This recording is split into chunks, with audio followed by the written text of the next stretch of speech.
ये जब भारत में होते हुए कोई मुझसे ये उम्मीद करता है कि मुझे हिंदी बोलने में शर्म होनी चाहिए, चिंता केवल तब होती है। भारत में होते हुए मैं अपनी भाषा बोलूं, अपनी भाषा बोलने मुझे काहे की शर्म होनी चाहिए। मैंने जिन जिन देशों की यात्रा की, आज दुनिया के हर देश पर दबाव है कि अंग्रेजी सीखे, और वो दबाव इसलिए कि ग्लोबलाइजेशन का दौर है, अंग्रेजी में चीजें ज्यादा उपलब्ध हैं, स्वाभाविक सी बात है।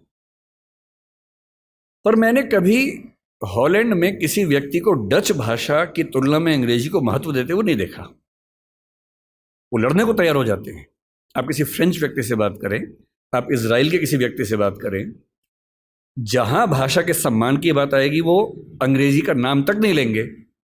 जहां पढ़ने की बात आएगी, सीखने की बात आएगी, फायदा उठाने की बात आएगी, निश्चित तौर पे सीखेंगे, क्योंकि उस भाषा से उनको फायदा होता है। और आज की जो बातचीत हमारी होने वाली है वो कुछ कुछ उसी तौर पे होने वाली है कि आज हमारी क्या स्थिति है, हमें क्या करना चाहिए, क्या बहुत डरने की जरूरत है। ऐसा तो नहीं कि हम बिना बात के खौफ में हों, पर मुझे लगता है कि हम बिना बात के खौफ में ज्यादा रहते हैं। और जब मैं हिंदी की बात सोचता हूं और मिरांडा हाउस के संदर्भ में सोचता हूं, तो मुझे लगता है कि हिंदी की स्थिति कुछ कुछ वैसी ही है जैसी द टेम्पेस्ट नाटक की नायिका मिरांडा की थी।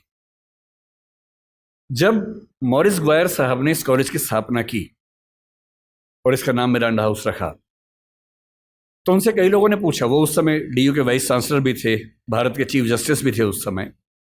तो जब भारत आज़ाद हो गया और वो चले गए यहाँ से, 1952 में उन्होंने एक बात की व्याख्या की कि मैंने इस कॉलेज का नाम मिरांडा क्यों रखा। 3 वजह बताई। एक वजह बताई कि एक फिल्म की हीरोइन मुझे बहुत प्रिय है, उसका नाम मिरांडा है। एक कहा कि मेरी बेटी का नाम मिरांडा है। लेकिन जो असली वजह मुझे लगता है तीसरी उन्होंने बताई, वो ये थी कि शेक्सपियर के नाटक द टेम्पेस्ट में जो एकमात्र महिला कैरेक्टर मंच पे आती है उसका नाम भी मिरांडा है। और वो कहते हैं कि मैं चाहता हूं कि मिरांडा हाउस में पढ़ने वाली लड़कियां ऐसी व्यक्ति बने।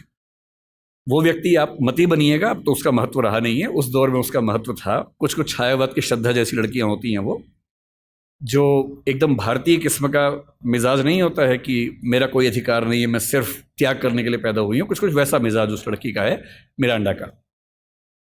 उस नाटक में एक बड़ी खास बात है, मिरांडा बहुत योग्य लड़की है, उसकी समझ बड़ी गहरी है, पर वो अपने पिता और अपने होने वाले पति, प्रोस्पेरो उसका पिता है, फर्डिनेंड उसका होने वाला पति है, वो उन दोनों के इतने कंट्रोल में है कि वो खुद को डिफाइन उन्हीं के नजरिए से करती है।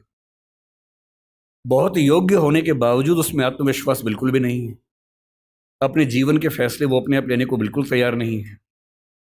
अंत में लगता है कि फर्डिनेंड का फैसला उसने खुद किया है, पर आप ध्यान से पढ़े तो समझ में आता है कि वो फैसला भी उसके पिता ने ही करवा दिया है।